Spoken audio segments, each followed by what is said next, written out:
உருவாக்கியுள்ள கிமி என்ற செயற்கை நுண்ணறிவு மாதிரி இந்தியாவுக்கு தொழில்நுட்ப ரீதியாகவும் புவிசார் அரசியல் ரீதியாகவும் புதிய தலைவலியை ஏற்படுத்தியுள்ளது. வாருங்கள் இது குறித்து பார்க்கலாம் இந்த காணொளியில். உலகம் முழுவதும் உருவாக்கப்படும் புதிய செயற்கை நுண்ணறிவுகளால் உலகமே தலைகீழாக இயங்கி வருகிறது. மேலும் ஒன்றை முறியடிக்க மற்றொரு புதிய கண்டுபிடிப்புகள் உருவாக்கப்பட்டு வருவது உலகம் முழுவதும் வரவேற்பை பெற்றிருக்கிறது. இத்தகைய புதிய கண்டுபிடிப்புகளை கண்டுபிடிப்பதில் அமெரிக்காவும் சீனாவும் முன்னிலையில் இருக்கின்றன. எனினும் அமெரிக்காவை மிஞ்சுகின்ற அளவுக்கு சீனா பல கண்டுபிடிப்புகளை இந்த செயற்கை நுண்ணறிவு துறையில் செய்து காட்டி வருகிறது. இந்நிலையில் சீனாவை சேர்ந்த மூன்ஷாட் AI என்ற நிறுவனம் உருவாக்கியுள்ள கிமி செயற்கை நுண்ணறிவு மாதிரி சர்வதேச AI சந்தையில் மிகப்பெரிய அலைகளை ஏற்படுத்தியிருக்கிறது. அமெரிக்காவிடம் இதே போன்ற உலகின் மிகவும் சக்தி வாய்ந்த செயற்கை நுண்ணறிவு மாதிரி என்று சொல்லக்கூடிய ஆந்த்ரோபிக் மெத்தோஸ் AI உள்ளது.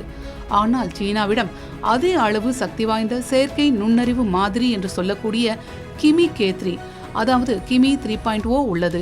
கிமி AI-யில் 2.8 ட்ரில்லியன் அளவுருக்களை கொண்டு உருவாக்கப்பட்டிருக்கிறது. இதன் மூலம் மிகப்பெரிய அளவிலான தகவல்கள், கணக்கீடுகள் மற்றும் மென்பொருள் கோடிங் பணிகளை மனித தலையீடு இன்றி மிக துல்லியமாக செய்ய முடியும். சீனா இந்த மாடலை ஓபன் வெயிட்டாக வெளியிடுவதால் உலகம் முழுவதிலும் உள்ள உருவாக்குநர்கள் இதை இலவசமாக பதிவிறக்கம் செய்து தங்களின் தேவைகளுக்கு ஏற்ப மாற்றி அமைத்துக் கொள்ள முடியும். மறுபுறம் அமெரிக்க நிறுவனங்களான ஓபன் AI மற்றும் ஆந்த்ரோபிக் ஆகியவற்றிற்கு ஈடுகொடுக்கும் வகையில் இது அதிவேகமாக வளர்ச்சி அடைந்துள்ளதால் இந்தியாவுக்கு தொழில்நுட்ப ரீதியாகவும் புவிசார் அரசியல் ரீதியாகவும் புதிய தலைவலியாகவும் சவாலாகவும் பார்க்கப்படுகிறது.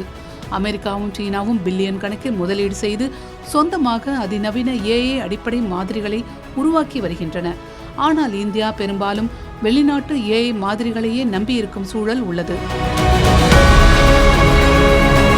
சீனா AI துறையில் அடைந்து வரும் இந்த அதிவேக வளர்ச்சி இரு நாடுகளுக்கும் இடையேயான தொழில்நுட்ப இடைவெளியை மேலும் அதிகமாக்குகிறது.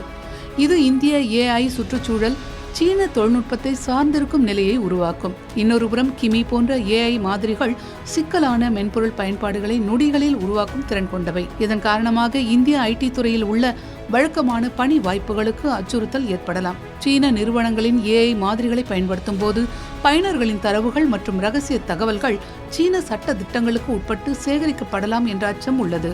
மேலும் இந்திய பயனர்களிடம் எல்லை பகுதிகள் அல்லது வரலாற்று நிகழ்வுகள் குறித்த தவறான கதையாடல்களை உருவாக்கும் ஆபத்தை கொண்டிருக்கிறது.